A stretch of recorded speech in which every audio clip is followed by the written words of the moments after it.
Ouais, dans mes vidéos, il y a toujours une intro. Bah, comme dans toutes les vidéos sur YouTube, vous me direz. Oui, sauf que moi, je ne voulais pas une intro de kéké avec des images qui claquent de partout et une musique qui fait saigner les tympans. Non, je voulais un truc qui m'évoque un bon moment. Oui, bon, là, c'était un bon moment, mais... Enfin, passons, quoi. Je voulais un truc court, mais qui donne un sentiment de bien-être. Ce genre de sentiment qu'on a au tout début d'un film au ciné. Et voilà comment est arrivée cette idée. À 90%, je prends des intros de boîtes de production de films, que j'adapte à ma sauce. Je fais ça en ligne, il existe de très bons logiciels pour ça, ou hors ligne, image par image. Je suis nul en bidouillage vidéo, mais j'arrive malgré tout à atteindre mon but. Avoir des intros qui me rappellent cette ambiance ciné ou film du dimanche soir à 20h30.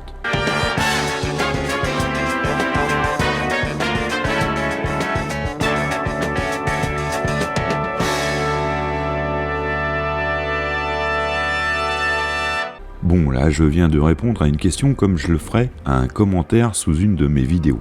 Mais une vidéo, c'est autre chose. Ça doit embarquer. Raconter une histoire même quand le but initial est d'expliquer un truc. Sinon, c'est chiant.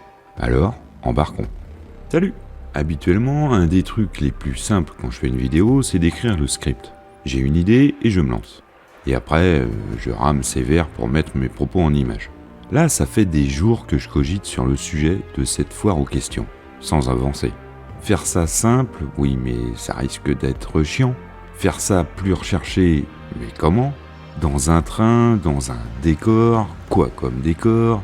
Un seul environnement, plusieurs, dehors, dans une cabine, chez moi. Et c'est quoi la singularité d'un trou noir ? Oui, parfois je m'égare. Ici, la star, c'est le ferroviaire. Pas moi. Aussi, parler de moi et de la chaîne, ça n'a ni sa place ni son intérêt à mes yeux. Mais voilà, il se trouve que depuis le début, vous me posez tout plein de questions à ce sujet. Et que même si je n'aime pas les anniversaires, la 100e vidéo d'une petite chaîne, c'est un cap. Ça y est, je suis grand. Alors pourquoi pas en faire une FAQ ? Si je fais le total des questions posées sur les différents supports, j'en ai pas loin de 100.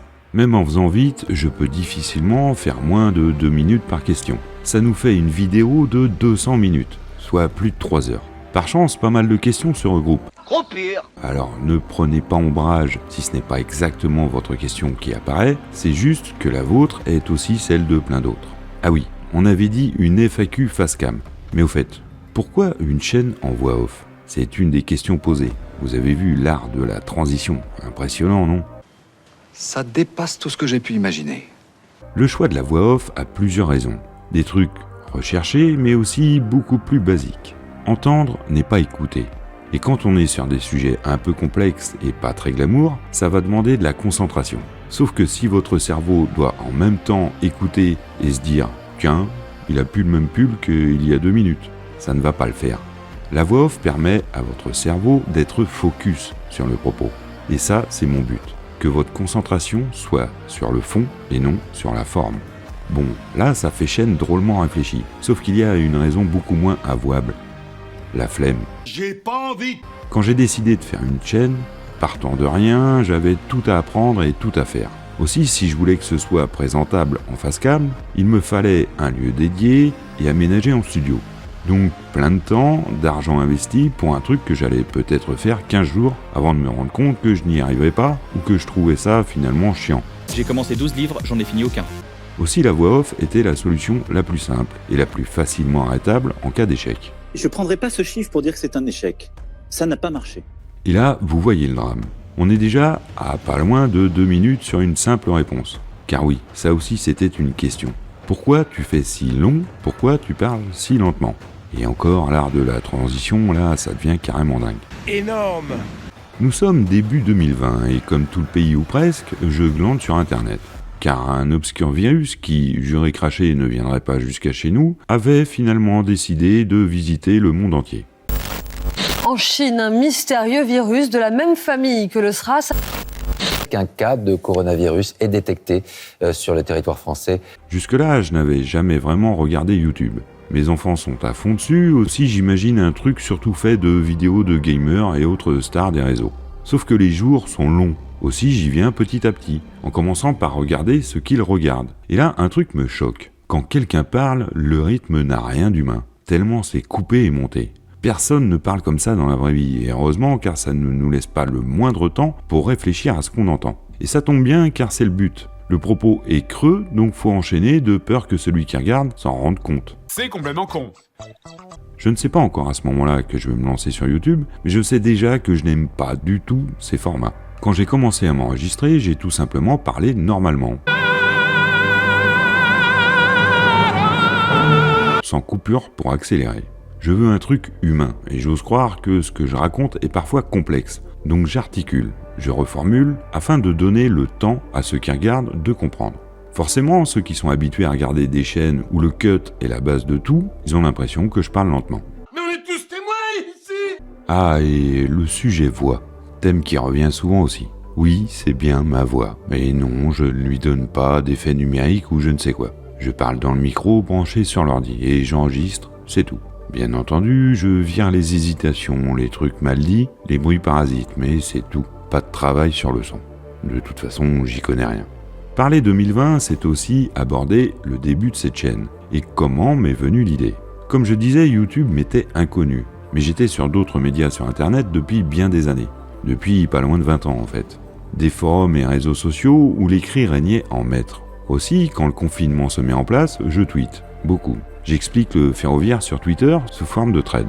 On est plusieurs à le faire, dont un certain BB27000, que certains connaissent. Entre deux threads, je glande sur YouTube. Et là, je tombe sur des vidéos ferroviaires qui me font bondir. Des gens qui n'y connaissent rien expliquent pourquoi ci, pourquoi ça. Sauf que c'est du gros n'importe quoi, car ce sont des chaînes généralistes et comme on dit, bon à tout, bon à rien. Il souffre d'un handicap invisible. Pascal est nullopathe. Il n'est doué pour rien, c'est un boulet. Il existe bien quelques chaînes dédiées, mais elles ne font pas ce que je recherche. De la vulgarisation ferroviaire. Moi, j'ai pas envie de regarder des trains, ou qu'on me parle de la taille de la clé nécessaire à dévisser tel truc dans la loque. Non, je veux comprendre. Ça se fait dans plein d'autres domaines, mais pas dans le ferroviaire francophone, semble-t-il. Je veux retrouver en vidéo ce que je fais à l'écrit. Certaines chaînes sont très bien, comme celle de Thierry. Bonjour et bienvenue dans l'Aiguillage. Mais ce n'est pas l'angle que je veux voir. Un jour, un tweetos me dit « Tu devrais faire une chaîne YouTube ». Ça me fait sourire sur le moment et je passe à autre chose. Sauf que dans le même temps, Twitter commence à me saouler, car sa force est aussi sa faiblesse. Tout y est très vite enterré et recouvert par autre chose. Tu peux passer des heures à expliquer un truc, le lendemain, il n'est plus vu. Aussi, c'est comme si tu n'avais rien fait. Un autre arrive quelques semaines après, explique la même chose, mais n'importe comment, et alors ses propos deviennent la référence. Donc il faut recommencer. Un truc sans fin, quoi. Et j'aime pas me répéter. Et l'idée proposée par le tweetos fait son chemin. Car après tout, si tu ne trouves pas ce que tu veux, fais-le toi-même. Mais nous sommes déjà à la fin de la pandémie. La vie reprend, le temps libre s'évapore, et je n'y connais toujours rien à YouTube. Je propose à BB27000 qu'on fasse ça à deux, sous forme de vidéo de 2-3 minutes. Il m'annonce alors son tarif. Je veux 50 000 $. Non, en vrai, il est chaud pour l'idée, mais déjà noyé par Twitter, car son compte commence à devenir important. Aussi, il n'a pas le temps de faire autre chose en plus. J'hésite et puis let's go tout seul, on verra bien. Et voilà comment naît cette chaîne. Je n'y connais rien, je ne sais pas faire, je suis le seul sur le truc, et le temps d'apprendre, je me lance au pire moment.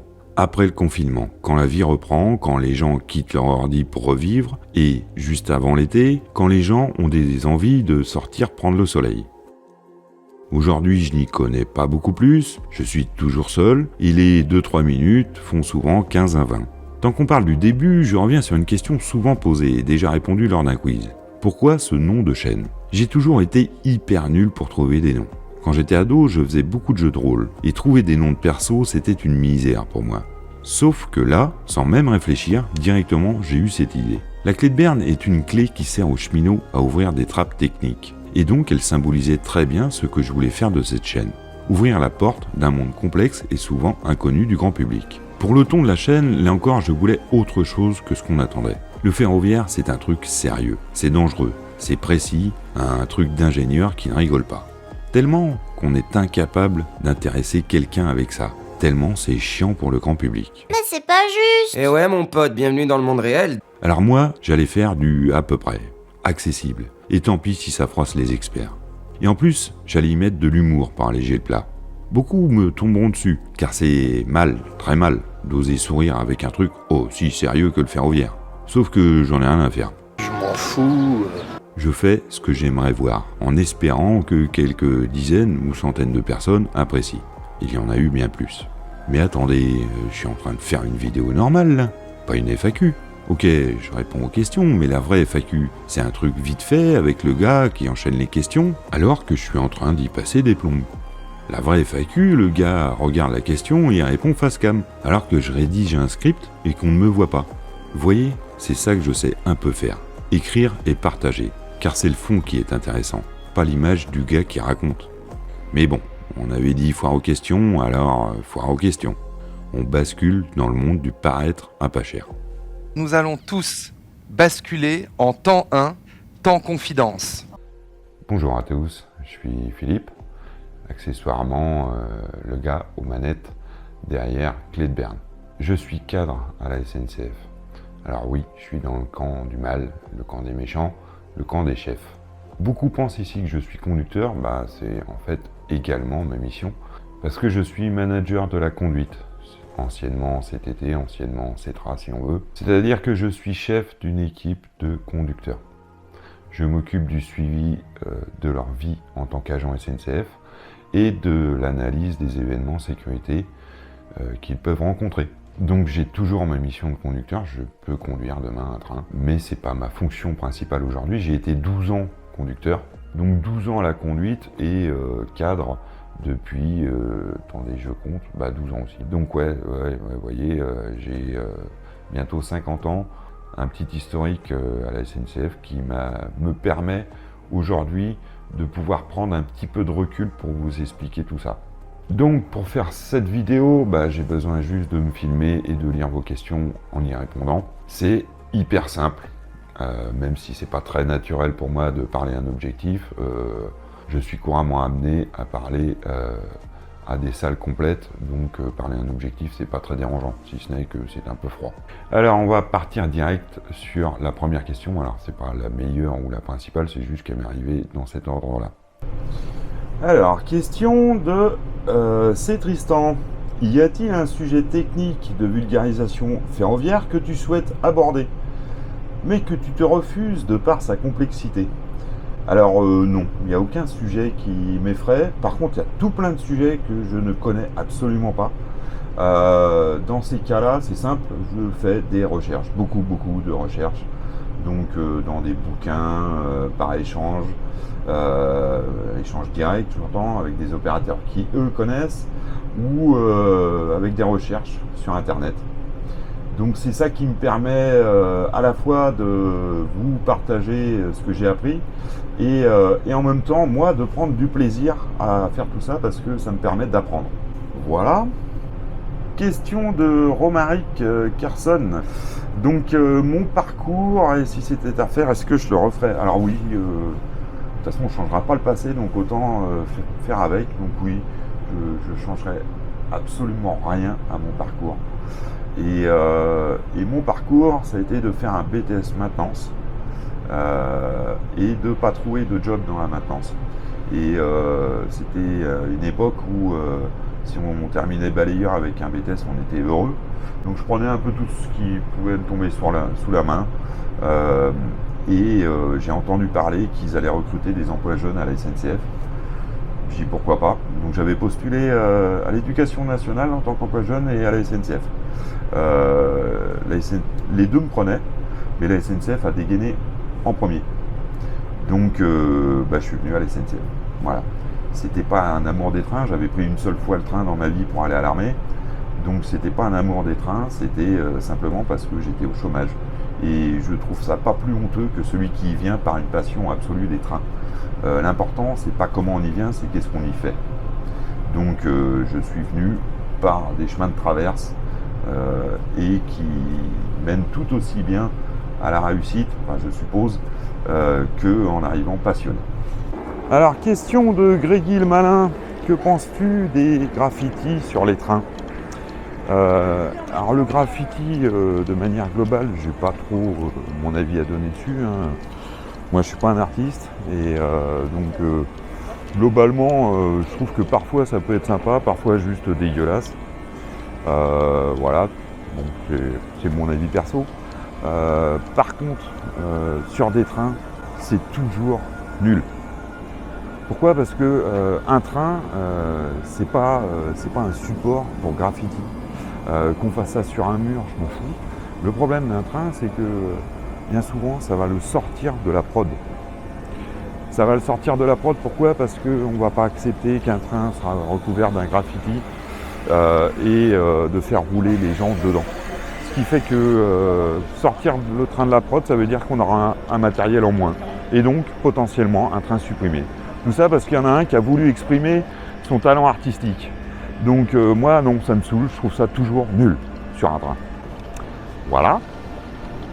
Alors, on a Morjune12 qui me demande si j'ai déjà conduit un train à vapeur.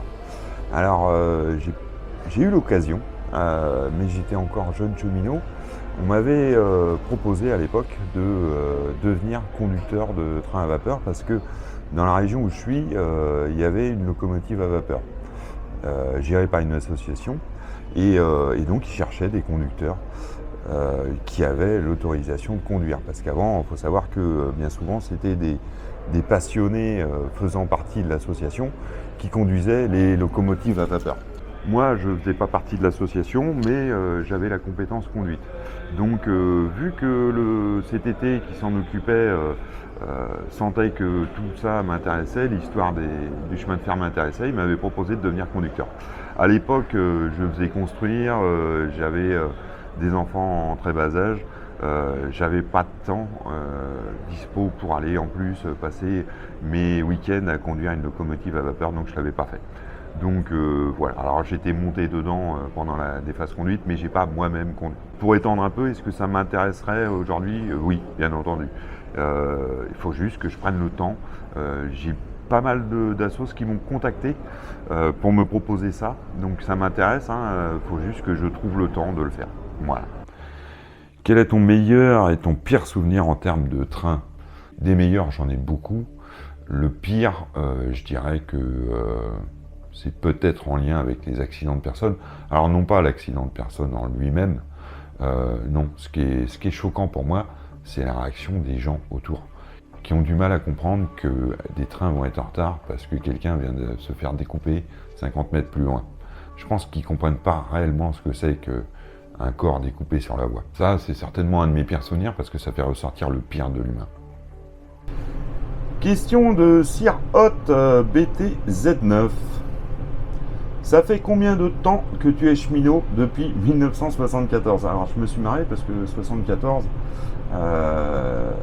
c'est l'année de ma naissance. Alors, 1974, alors non pas exactement 1974, je suis cheminot depuis 1998.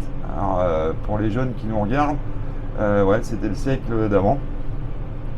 Moi, 98, ça m'évoque la Coupe du Monde de foot.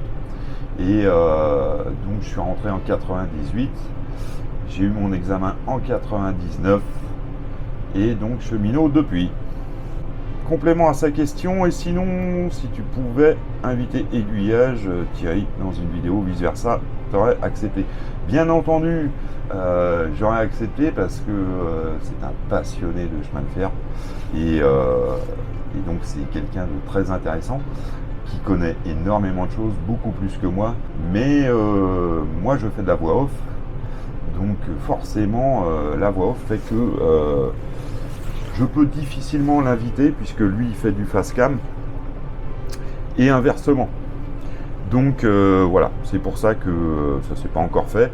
En plus de ce que je sais, il habite très loin de chez moi.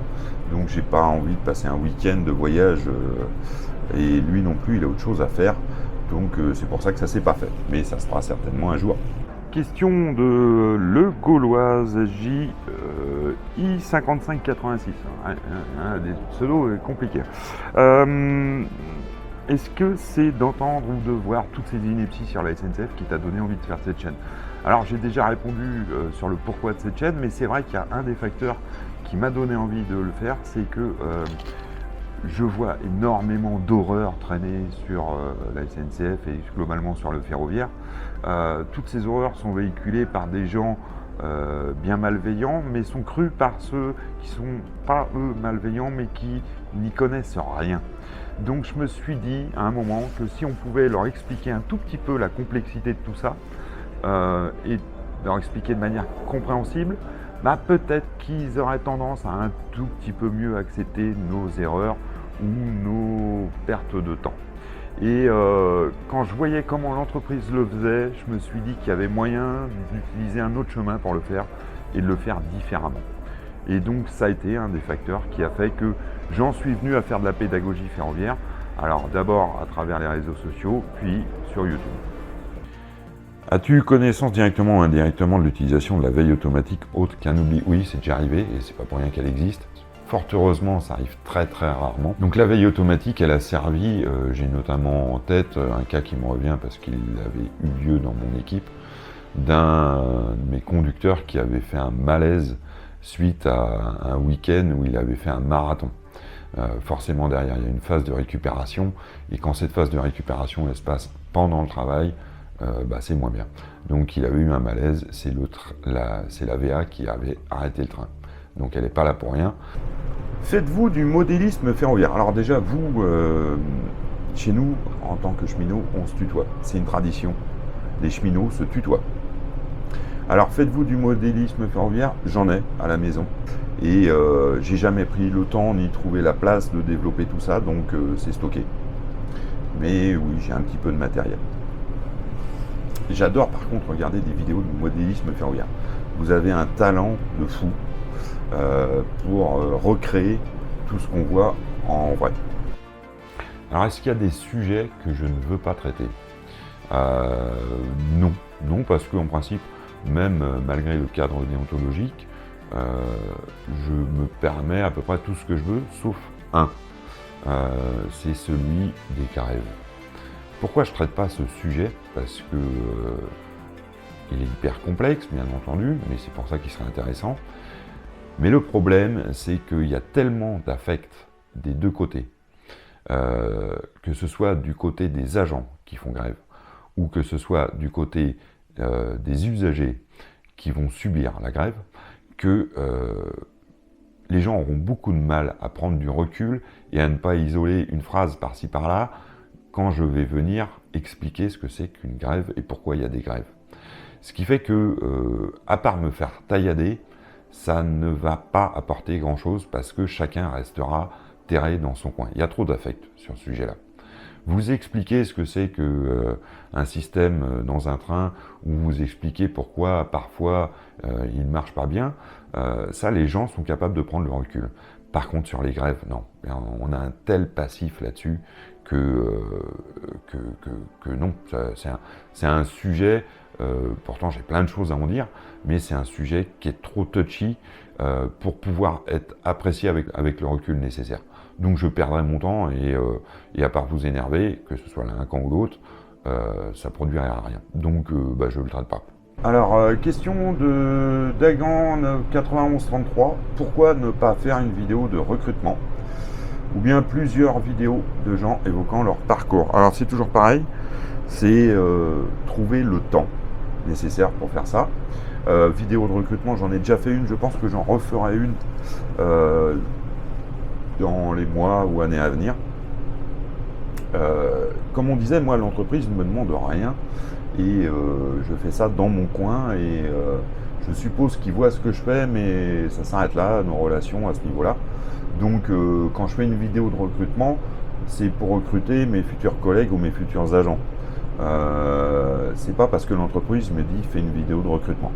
As-tu l'intention de faire une vidéo sur la signalisation et sur les pannes? Oui, c'est prévu, mais je crois que c'est prévu depuis le début de la chaîne. Alors pourquoi je la repousse éternellement cette vidéo? Tout simplement parce qu'elle est très complexe.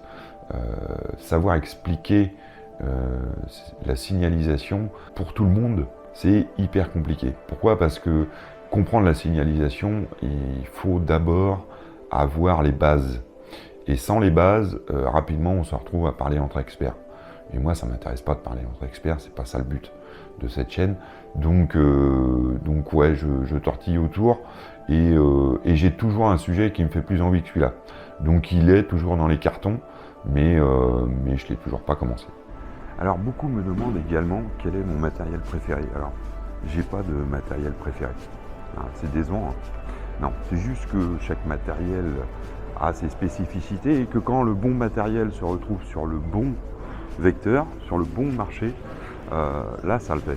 D'où vient cette passion des trains? Alors comme je viens d'expliquer, c'est pas une passion à la base, c'est juste que je suis devenu, encore j'aime pas le thème de passionné parce que je passe pas mes week-ends à aller filmer des trains, déjà là c'est exceptionnel. Je connais pas par cœur le numéro des trains, les machins, non, tout ça, ça m'intéresse pas. Donc j'ai pas de passion des trains. J'ai une passion des gens qui font le train. Les compétences me passionnent, savoir comment ça fonctionne, savoir pourquoi on fait ci comme ci ou comme ça me passionne. C'est pas le train en lui-même qui m'a fait me passionner. C'est la compétence que j'y ai trouvée et les gens que j'y ai trouvés qui m'ont fait me passionner du train. Et ce qui m'intéresse là-dedans, c'est que globalement, les médias aiment cracher sur le train, mais ils connaissent rien. S'ils connaissaient un tout petit peu mieux le train, peut-être qu'ils le respecteraient un peu plus et qu'ils cracheraient moins dessus. Donc voilà, c'est ça qui me passionne, c'est de pouvoir expliquer pourquoi parfois ça merde et que c'est pas que de notre faute. Bon alors parfois oui, mais parfois pas que de notre faute, et qu'il y a énormément de compétences mises en jeu. Alors, de by JL, combien de temps en moyenne vous consacrez à la réalisation complète d'une vidéo depuis l'idée initiale jusqu'au montage final? Le problème, c'est que mon idée initiale, ça part d'un petit rien du tout.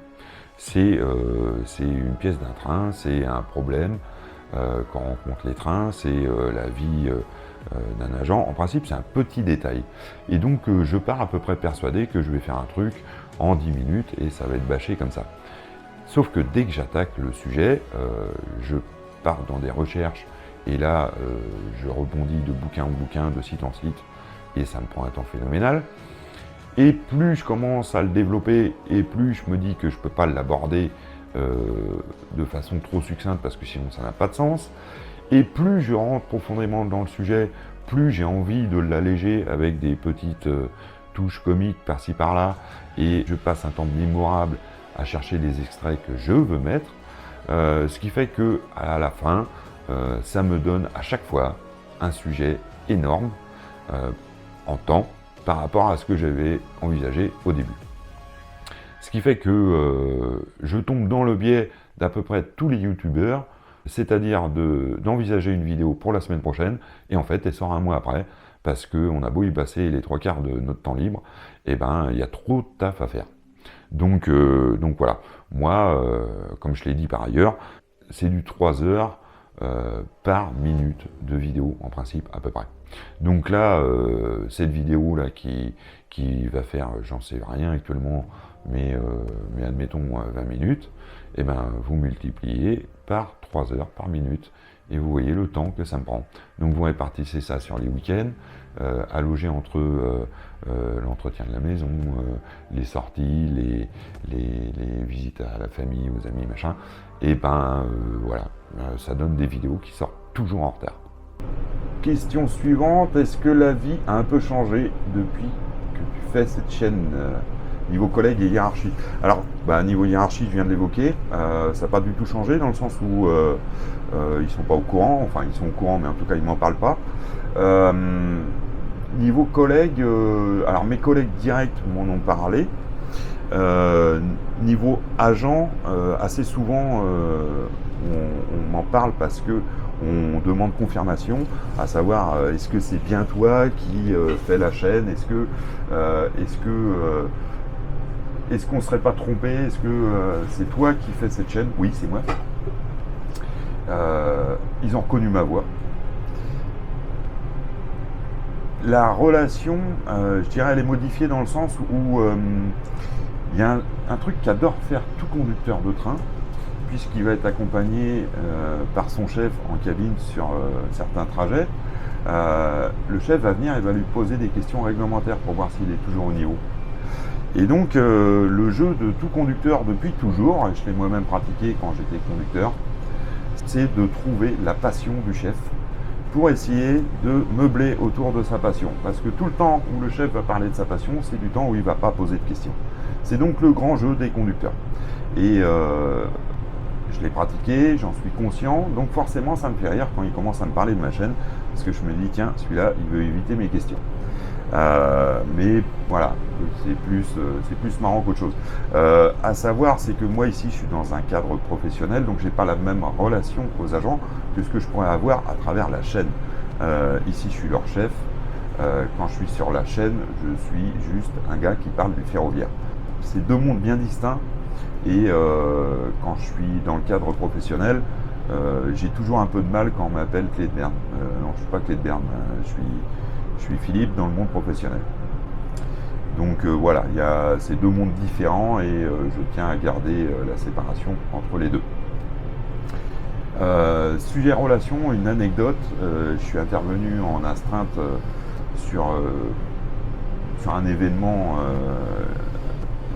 lié à la conduite et je me suis retrouvé avec une astreinte infra, donc une personne de l'infra qui était là en tant que chef d'incident local, donc c'est la personne qui va gérer l'incident vis-à-vis des autres services et moi je venais expertiser la prestation de conduite de cet événement. Et donc on se retrouve à cheminer ensemble en voiture pour aller sur le lieu de l'événement et en discutant il me dit mais dis donc ta voix me dit quelque chose, est-ce que tu serais pas sur YouTube? Et voilà, donc c'est comme ça que les autres services aussi me connaissent, à force c'est à travers la voix. Il y a Win 164 qui me demande s'il est possible d'avoir un pantalon et une veste SNCF. Alors moi je fais pas le support vêtements SNCF. Hein, et non, je ne suis pas un fournisseur de goodies. Au contraire, je les collectionne. Monsieur Toto de Chevaux, sans doute un passionné en même temps d'automobile. Un crossover aiguillage, oui, alors j'ai déjà répondu là-dessus. Beaucoup se sont inquiétés de l'avenir de la chaîne. Alors j'ai pas l'intention d'arrêter, j'ai juste l'intention de continuer à faire comme je fais. C'est-à-dire que c'est pas mon métier, je fais ça en loisir. C'est aussi pour ça que ça demande du temps entre chaque vidéo. Suivant le temps dispo, ça avance plus ou moins vite. J'ai aucunement l'intention d'arrêter, mais en même temps, avant de commencer, je savais pas non plus que j'avais l'intention de commencer. Donc, j'ai pas de plan, de grands plans sur la comète concernant la chaîne. Voilà, c'est mon passe-temps et j'espère qu'il vous passe le temps à vous aussi. Donc, on me demande souvent des feats avec d'autres youtubeurs. Ça pourrait se faire à l'occasion, mais n'oubliez pas que je suis une petite chaîne. Et quand une petite chaîne s'adresse à une grosse, déjà, c'est pas à chaque fois qu'ils nous répondent. J'ai de nombreux mails envoyés sans jamais de réponse. Et de plus, voilà, eux, c'est bien souvent leur métier. Donc derrière, il faut qu'il y ait un apport. Moi, je leur apporte juste ma compétence qui les intéresse ou pas. Donc on n'a pas du tout la même approche que la plupart des youtubeurs. Ce qui fait qu'ils n'ont pas du tout le même besoin. Moi, c'est juste, je trouve ça amusant. Eux, c'est leur gagne-pain. Donc voilà. Donc je ne sais pas s'il y aura des feats. Moi en plus, j'aime bien monter dès que j'ai envie et que je peux. Ce qui ne correspond pas forcément au moment où les autres sont dispo.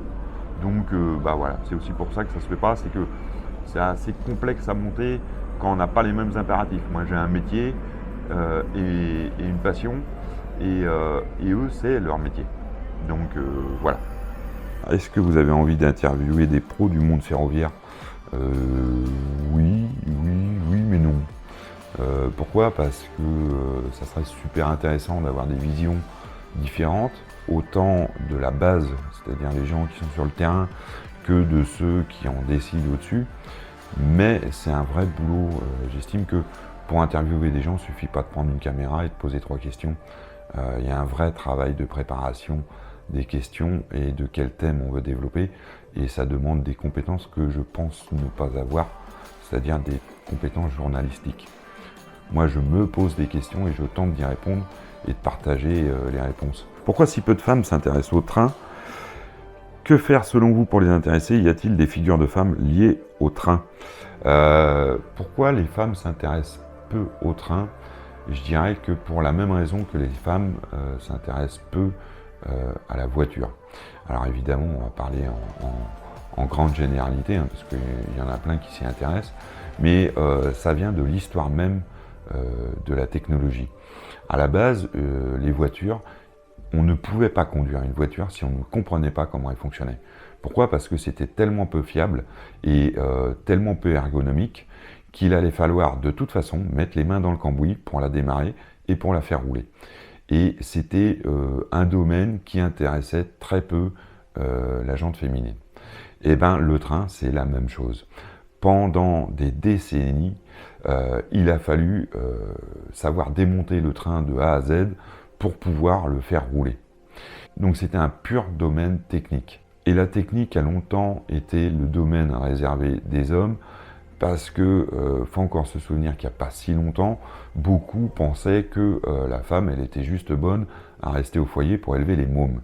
Ce qui fait que le combat féministe a fait gagner petit à petit des parts dans la société et des accès à des formations qui ne leur étaient pas permises avant, mais ça met des décennies à venir tout ça.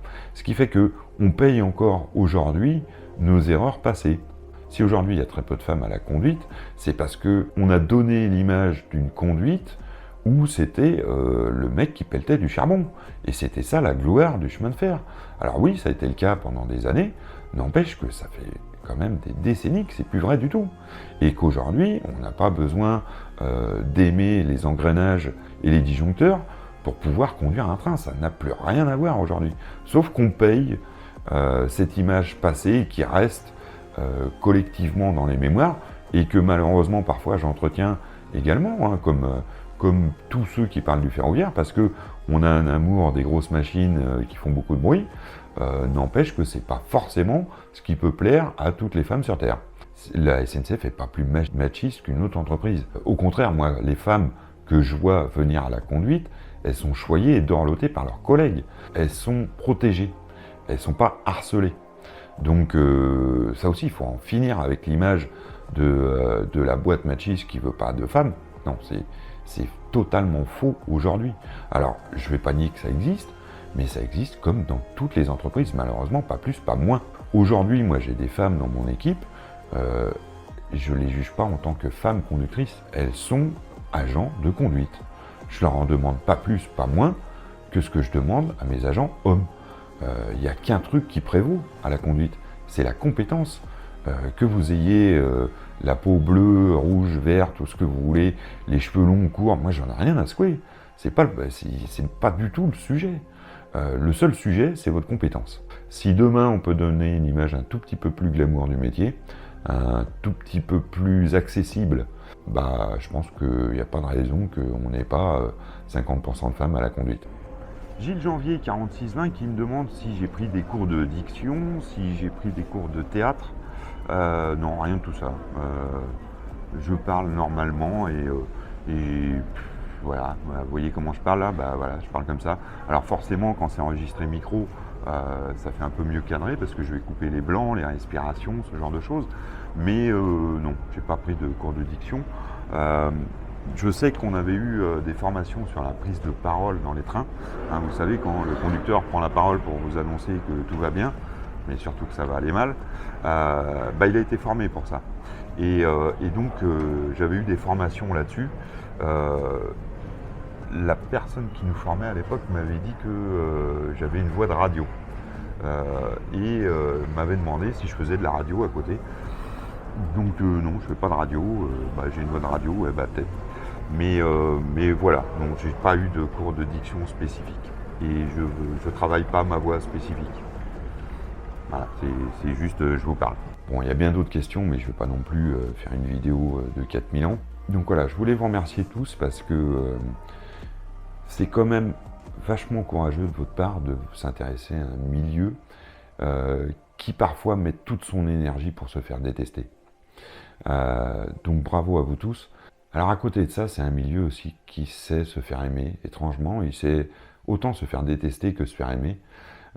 Il sait se faire aimer parce qu'on se rend compte qu'il y a tout plein de petites mains derrière qui mettent en œuvre tout leur savoir-faire et leur envie pour que, malgré tout ce qui peut être mis en place et qui grippe le système tous les jours, eh bien, et on a quand même 15 000 trains qui roulent par jour et qui, bon an, mal an, arrivent globalement à destination à l'heure, à peu près.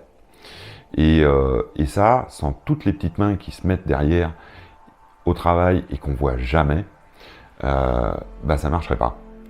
Si les personnes à mobilité réduite peuvent prendre le train, c'est parce qu'il y a des gens qui viennent les assister dans les gares et qui peuvent les aider à monter, les accueillir et les attendre à la gare d'arrivée. Si vous montez dans un train qui ne ressemble pas à une porcherie, c'est pas parce que les clients d'avant étaient respectueux, non. C'est juste parce qu'il y a des petites mains qui vont nettoyer le train. Si vous roulez sur des rails où, malgré l'investissement défaillant, vous êtes en sécurité, c'est parce qu'il y a des petites mains qui s'occupent d'entretenir le réseau. Voilà, à tous les étages, il y a des petites mains. Donc vous voyez un contrôleur, vous voyez un conducteur, mais vous ne voyez pas tous les gens qu'il y a derrière. Et ils ont tout autant de compétences et d'envie de faire en sorte que tout ce système qui ne cherche qu'à défaillir de par sa complexité, malgré tout, il fonctionne. Donc bravo de vous intéresser au ferroviaire et bravo de vous intéresser à l'humain qu'on trouve derrière. Merci à vous, la chaîne va continuer à son petit rythme parce que voilà, je suis en mode artisanal et ça me va bien parce que c'est comme ça que je le veux. Si j'en avais fait un métier, je serais contraint, forcé de vous sortir des vidéos très régulièrement. Je me forcerais, parfois j'en ferai quand j'ai pas envie, sur des sujets qui sont des non-sens, en tentant de faire les buzz, comme on en voit trop souvent sur YouTube, ça m'intéresse pas. Donc ça continuera à son petit rythme, et c'est très bien comme ça. Voilà, bon, on arrive à la fin. Alors, 2 parties à cette vidéo, vous l'avez vu.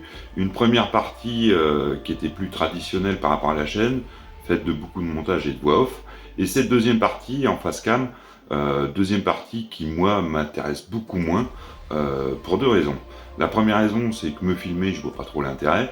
Deuxième raison, c'est que parler de moi, là aussi, très peu d'intérêt. Alors, ça répond à vos questions, mais n'oubliez pas que sur cette chaîne, la star, c'est pas moi, c'est le ferroviaire. Allez, c'était la 100e, on se dit à la prochaine. Salut. Non, j'ai oublié. Et tchou tchou.